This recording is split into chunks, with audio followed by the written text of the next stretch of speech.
This is a car, and if you want to continue it being your car, you got to get it maintained, and that's what this video is about today. I did some maintaining and changing on some parts yesterday to make sure my car stays in tip-top shape. And it's not a hard process to do. It's fairly easy if you know what you're doing. You have sort of the right tools. But it wasn't easy for us yesterday. You're going to have to wait and see. But yeah, most of the time, all you need to do is sort of change oil, coolant, sort of air filters, oil filters, whatever you want to do. Typically, BMWs are a lot easier to do than other cars. But, spoiler alert, we didn't find it as easy yesterday. So, you're going to have a nice little look into that later and see how it took longer than we wanted to. Yeah. Welcome to the voiceover part. So this is just going to be showing off how we started the day, did the old blocks, make sure it didn't run anywhere. And then this was just the sort of overview of the engine. It's pretty dirty. I've got to get it clean, but to be honest, I'm lazy. But the first task was getting the air filter out. Now, these were the two bolts that were sort of holding the majority of it down. It was sort of connected in three parts. It's a little bit annoying, but lucky enough, got those two bolts off, and it was just pushing it in and whacking it out. And then that's what it looks like without it on. And then all that's left on the right is just the actual air filter. Now, I think there was like 6 screws that was holding it down, so it wasn't too bad. Just had to get them out. And then this is where we sort of struggled to figure out how to get it out. So you can see the cable there. It's alright. All you had to do was just turn it upside down. Fairly easy actually. So that was quite nice. And then it was just undoing the screws. It's a bit rusty, so you had to give it a bit of a welly and push to get them out. But overall, with a bit of elbow grease, it came out quite nice. Then we got the top of the cover off, and then all it was just sliding off the air filter. And as you can see, it wasn't actually bad looking, because I think I had my service done not too long ago, and obviously got changed then. So probably didn't actually need to get changed, but I thought it was good anyway. And then here I am. Now it did look very awkward, and it was very awkward putting it back in. Bit not tough. I just couldn't put it on properly. But that was me putting it in, and I sort of had to get the little tag lined up with the screw, which is what you can see me doing now. And then yeah, and then it was just once again putting the cover back on, doing the screws up, and you want to do it in a sort of opposites, because if you screw them on or tighten them up next to each other, once you get to the end, the compound of the aero could send it off, and you just have to restart it. So yeah, definitely want to do alternatives or opposites. Just makes it a lot easier. And then this was once again the fun part, was just getting it back on really.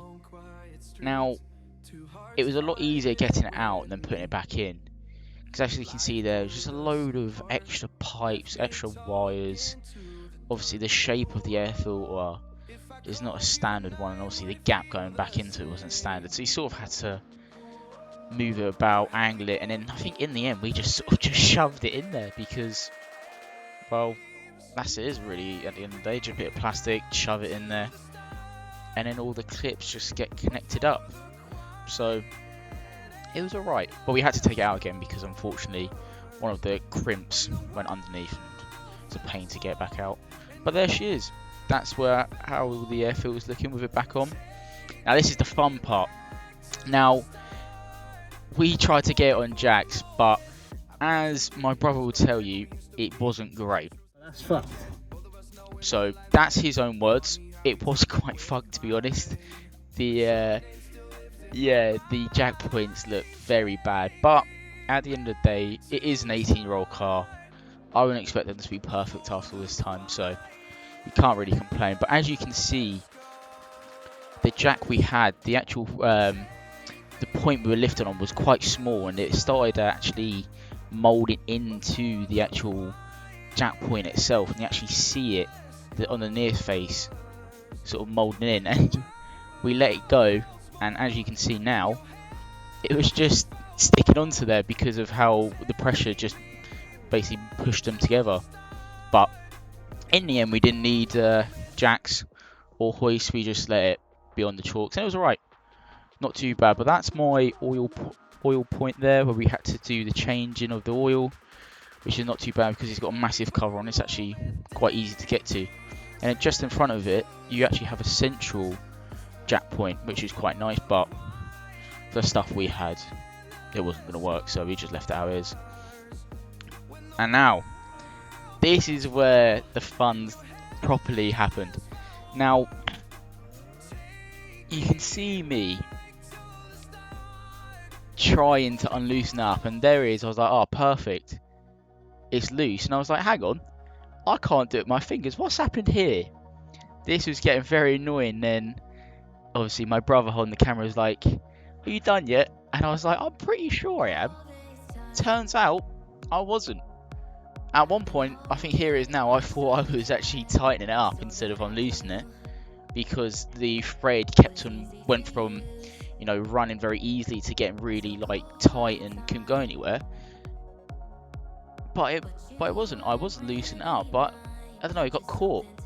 And then we worked out that unfortunately the mechanic who did my last sort of service cross-threaded it and really shagged it up, and you actually tell from this bolt that some of the edges are slightly round because they've probably gone on with a gun and just basically drilled it in, which meant unfortunately I couldn't do my service of the oil, which is a little bit annoying. We'll have to figure out how to do it again, but this is where we moved on to the coolant. Now you can see, unfortunately you can see that the dipstick to tell you what level it is was a lot lower than probably what it should be, so this is perfect timing to fill up the coolant. And then yeah, we just using the diagram to show where we needed to get up to, and then this is after we put a little bit more in and we weren't sort of satisfied, so poured a little bit more of the coolant in, and we were trying to aim for the little top of the bobble head to come out of the lid, so more of the maximum side of it. And then we were just doing our final checks around the engine, saw that the rocket cover was taking off, that's just a bit of silicone coming through, so should be fun to see what the last owner did there. And then we did our sort of checking of the torque of the bolts on the tyres.